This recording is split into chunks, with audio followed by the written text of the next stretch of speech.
The reason why we have so many false prophets and pastors, it is because the children of God have been brainwashed to not demand miracles, signs, and wonders.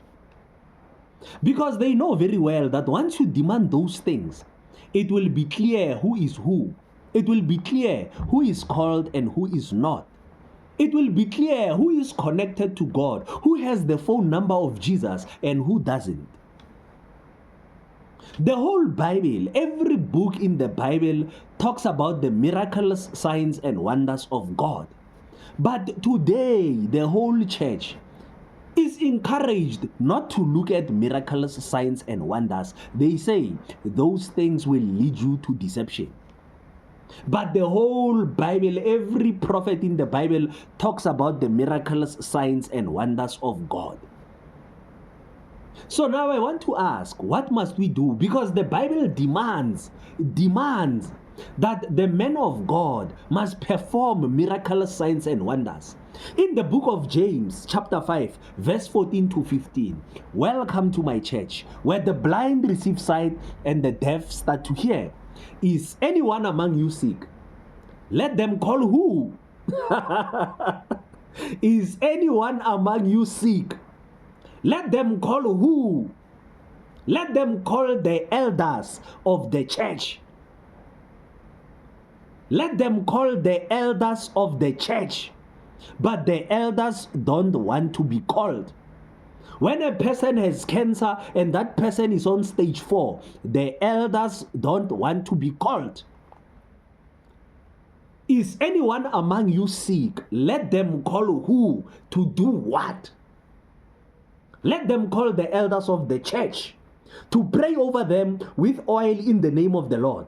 And the prayer offered in faith will make the sick person well.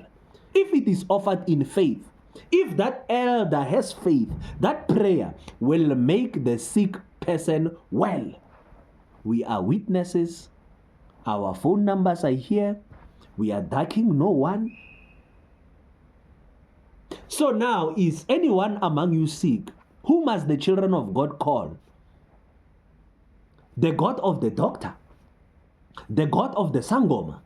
While the elders of the church are busy saying, let us not focus on miracles. That's why people go to church, but when they are sick, they don't even think of calling the elders.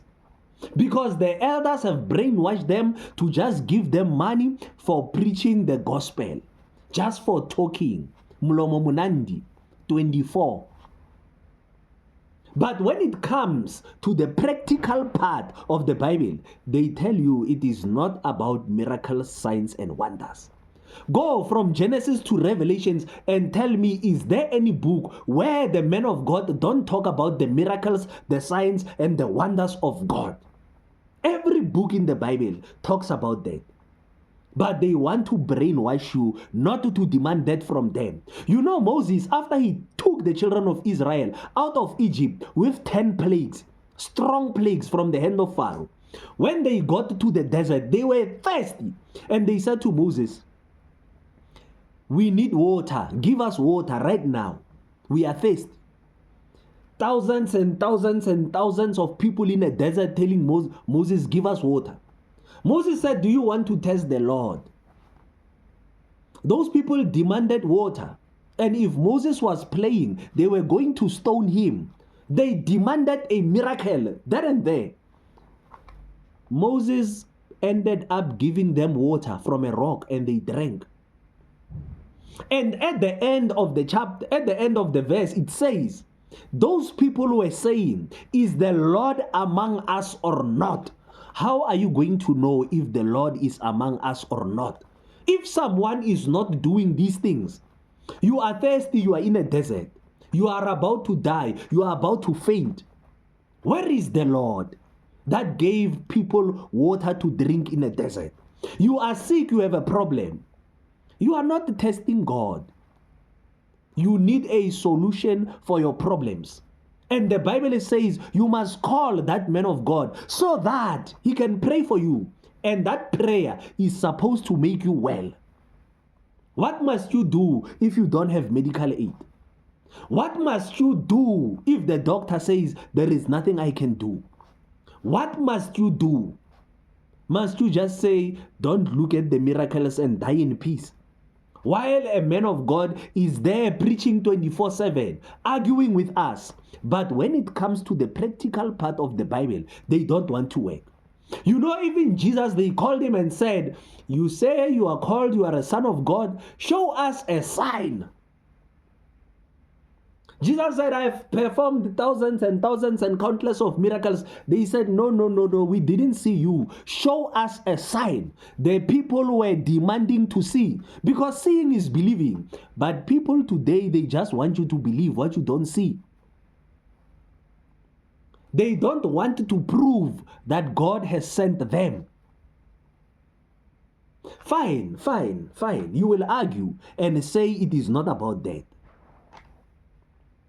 But when a person is really sick, what must we do? We must call the elders of the church, and he must take out his Bobojan spanner. He must take out his kiniptang. He must take out his makamesa and start to do his job. Let us see the mechanic. Because the Bible says, let us call the elders of the church. There is no elder of a church who must duck when people are calling him and say, I am sick, make me well.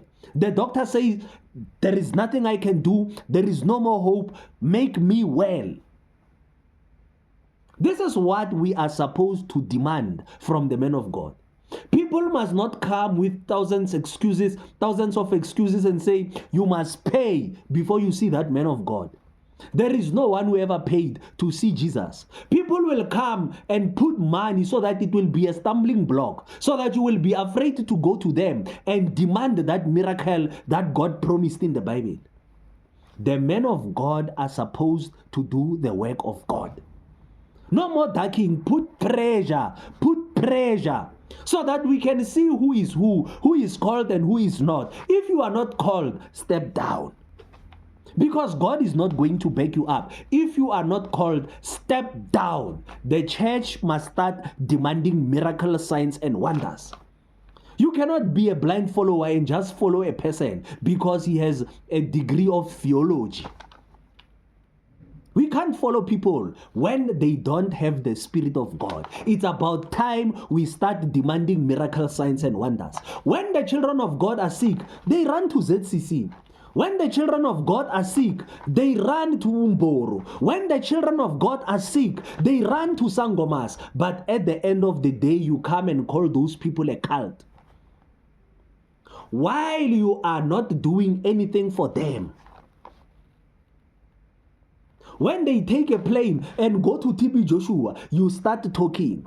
You say you are following miracles, but when they are sick, you don't want to pray for them. You don't want to help them. When they experience things that cannot be solved in the physical plane, when a person says, every night I am sleeping with a spiritual husband, do something. There is nothing you can do. But you will run and talk as soon as they go to a Sangoma or they go to a church that you don't approve. When they call a Shembe, you have a problem. But when they are sick, there is nothing you can do.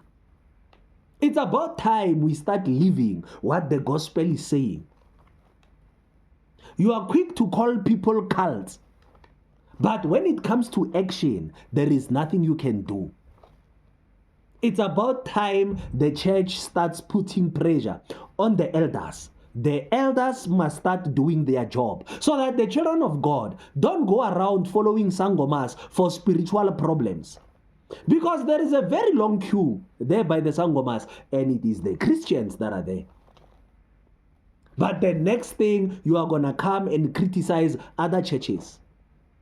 It's about time that the children of God start demanding the miraculous signs and wonders that used to happen in the Bible. You can call us rebels, it is fine, but we want to see if you are called or not. We cannot follow a person if we are not sure about that person. Fine, you can preach. Fine, you have a nice following. Fine, people love you, but are you called? If not, step down. Step down. Khotso, I believe now.